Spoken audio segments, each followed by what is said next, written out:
Well, it's been good to meet you, Sam, and very interesting to hear about your business. Look, we are having a small dinner for some of our clients and friends after this. Why don't you join us? That's very kind of you. I'll just check with my associate whether they have other arrangements for us. Well, your associate is most welcome to join us too. Thank you. Excuse me. Walter. This is Sam Eriks from Eriks Imports. He has very kindly invited us to a dinner. Yes, would you like to join us? Unfortunately, I have another engagement. But thank you for the invitation. Well, perhaps you could join us after that for a drink. Sounds great. I'll be happy to. Where shall we meet? How about the lounge bar here at about 10? I'll see you then. Excuse me. Lynn, Victor's joining us for dinner. Oh, wonderful. I hope you don't mind. Of course not. You're most welcome.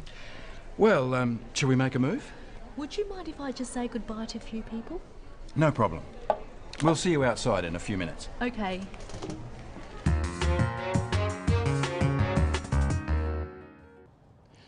Let's look at invitations. How do you go about inviting someone to something? How does Sam invite Victor to his dinner?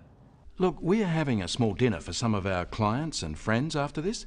Why don't you join us? Spoken invitations in this kind of situation are semi-formal. It's more like a suggestion than a formal invitation. There are a few different phrases you can use.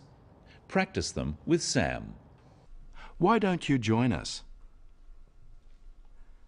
Perhaps you could join us. It would be great if you could join us. Would you like to join us? Notice that even though "it would be great if you could join us" is not in a question form, it is still being used as a question. Notice also how we use could and would in polite invitations, not can or will.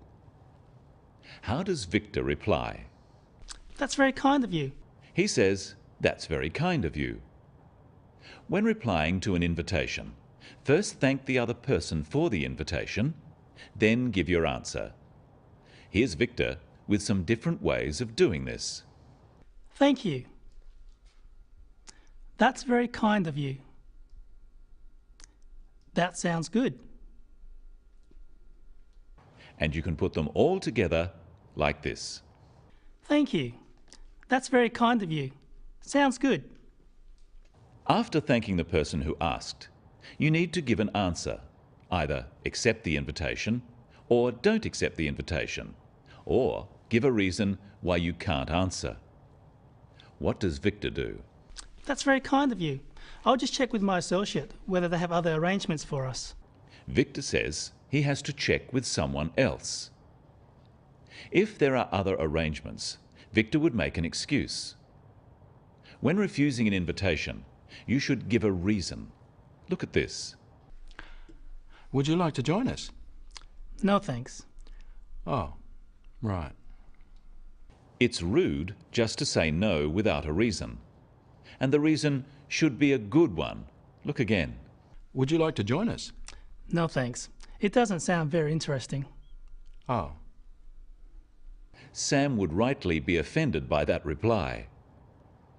So what are some ways of making a polite excuse? Listen to Walter. Yes, would you like to join us? Unfortunately, I have another engagement. But thank you for the invitation. Walter doesn't need to say what his other engagement or appointment is, just that he has already made another commitment. Notice that he still thanks Sam for the invitation. Practice with Walter some other ways of making an excuse. Unfortunately, I have another engagement. I'm afraid I have another commitment. I can't, I'm sorry. Perhaps another time. By saying perhaps another time, Walter is being polite and friendly, rather than just declining the invitation. Notice that he says, "I can't." This implies that he has another commitment without having to say what that commitment is. This is acceptable in business. Sam and Walter make another arrangement. Watch how they do this. Well, perhaps you could join us after that for a drink. Sounds great. I'll be happy to. Where shall we meet? How about the lounge bar here at about 10? I'll see you then. Sam says, perhaps you could join us after that for a drink. By saying perhaps, he is leaving the invitation open. Walter is under no pressure to accept. Practice these phrases using perhaps with Sam. Perhaps you'd like to join us later. Perhaps you'd be interested in meeting us for breakfast. Perhaps we could meet later in the week. Notice that Sam says you'd. Perhaps you'd like to join us later. You'd is short for you would. Walter accepts and they make the arrangement. Notice the slightly less formal way Walter accepts. Sounds great. I'll be happy to. Where shall we meet? You can use these simple phrases to accept an invitation. Practice them. That sounds great. Sounds good. I'd love to. I'd be happy to. Walter says, where shall we meet? You can use shall or will, but shall we is a common usage in questions simply because it is easier to say than will we. Shall is also used when asking for or making suggestions. Let's look at how Sam makes the arrangement. How about the lounge bar here at about 10? I'll see you then. By asking where shall we meet, Walter is leaving the details of the arrangement up to Sam. Sam gives a place and a time. But because this is an informal meeting, he doesn't make it sound like an appointment. He says, how about the lounge bar? How about invites the other person to say if it is not convenient. And he says, at about 10, as a question. This also leaves room for the other person to suggest a different time. Practice these two phrases with Sam.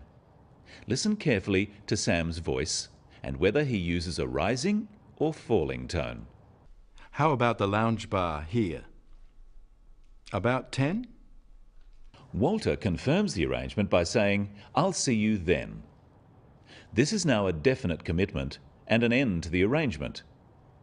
Notice how the stress is on the word then to confirm that the time is definite. Try saying this, I'll see you then. Let's have a look now at the end of the scene. There are some more useful phrases. Lynn, Victor's joining us for dinner. Oh, wonderful. I hope you don't mind. Of course not. You're most welcome. Well, shall we make a move? Would you mind if I just say goodbye to a few people? No problem. We'll see you outside in a few minutes. Okay. Victor says, I hope you don't mind. It's a polite way of asking for someone else's approval. But Lynn can't really say no since Victor is listening. But Lynn politely confirms the arrangement. Practice how she does this. Of course not. You're most welcome. What are the main points we've learned today? When inviting someone informally, make it sound like a suggestion. That way, if someone can't accept, they don't feel so bad. Why don't you join us? Instead of, I invite you to join us. And if you need to make an excuse, don't just refuse an invitation. Give a reason and apologize. I'm sorry, I have another commitment. When confirming details, use an upward inflection. About 10 sounds like an order, but about 10 is asking whether it's convenient for the other person. That's all for today on The Business of English. See you next time.